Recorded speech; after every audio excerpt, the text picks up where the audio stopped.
Former ESPN journalist's excuse for Uvalde's police inaction shocks Twitter users. Jason Whitlock suggests that police held back because when your culture makes George Floyd a hero, real heroes stand down.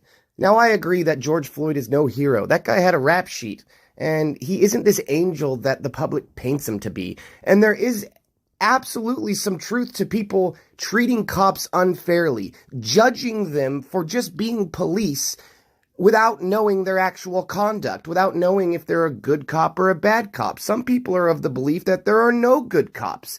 I'm not one of those people. So I do think there's some truth to the media painting the police in a horrible light, the public distrusting the police more and more, and therefore, criticizing the police sometimes, a lot of the times, unfairly. But that does not excuse the inaction of the Uvalde Police Department. They entered that building, they got shot at, and they immediately left and waited for the tactical Border Patrol team to show up. So they didn't even try to take out the gunman. They got shot at once, obviously, because it's a gunman, but then they left and they waited for backup. And I also heard, whilst they were doing nothing, well, they weren't doing nothing. What they were doing is preventing parents from entering the building to save their own children. So they go, no, you can't enter the building, and we aren't going to enter the building either. Absolutely ridiculous. Tuesday's school shooting in Uvalde, Texas is inspiring a debate on what can be done to prevent future tragedies, as are reports from witnesses that local police were slow to respond to the incident. Law enforcement authorities are facing questions and criticism over how much time elapsed before the police put a stop to the rampage by a gunman who killed 19 children and 2 adults. Well, from what I just made a video on this. Check it out. It's the last video I made. But it took an hour for the tactical team to show up, the Border Patrol tactical team. And the Uvalde police entered the building, like I said, got shot at, left, and waited an hour. Why that kid walked around the school for an hour slaughtering little children. But one media pundit assessed the report and offered a real bizarre excuse for police officers. The risk wasn't worth the reward. Well, as a police officer, you're not always going to get a reward for doing your job. Maybe if you would have went in there and killed the gunman, you would have received a medal and you would have got high praise from society. But that's not always guaranteed as a police officer, and you shouldn't become a police officer if you need a reward for doing your job. And it is absolutely the job of the police to go in there and try to stop the gunman. The Uvalde police had enough police to go in and at least attempt to stop the shooter. They got shot at once, they left, and they waited for backup. So while I agree that we live in a society that probably treats the police unfairly in a lot of times, it's not the case that because that's true, the Uvalde police are in the right by not doing anything. Jason Whitlock here on Twitter. I'm not defending the actions of the officers, but we've demonized law enforcement. Okay, well, that's good. Law enforcement to the point that there are far fewer rewards for being a hero, for taking risk. When your culture makes George Floyd the hero, real heroes stand down.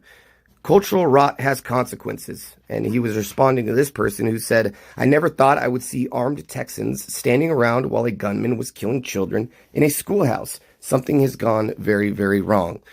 So he's not defending the actions of the officers, but he is somewhat giving a reason for their inaction. And I don't think these two things are connected. I don't think the Uvalde police said, hey, we've been being criticized so much that I'm not going to enter into this building. Maybe it was a fear that they would be plastered all over the news because they acted in a way that could get them in trouble. But this is all a part of being a police officer. You have to take these risks. And sometimes you're going to be held accountable for making the wrong decisions, but you at least have to attempt to act to where you could make a wrong decision in the first place. I mean, and because some cops have actually been held accountable for their actions recently for police brutality, that means other cops aren't going to act because they're also afraid of ending up in jail where the criminals are. Again, if you can't handle all this, you shouldn't be a police officer. And I think there's lots of people out there who just simply aren't cut out for the force. And I think That's true about every single one of those officers who showed up at that elementary school and decided not to act out of self-preservation, whilst also holding back parents trying to enter the building.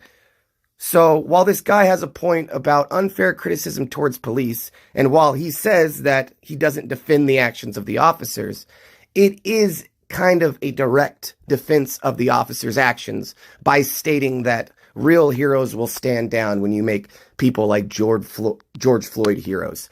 Also, I would like to say that when you're on the police force, again, you're doing your job. So even if someone went in there and killed the kid or the 18-year-old gunman, that doesn't necessarily mean people are going to see him as a hero.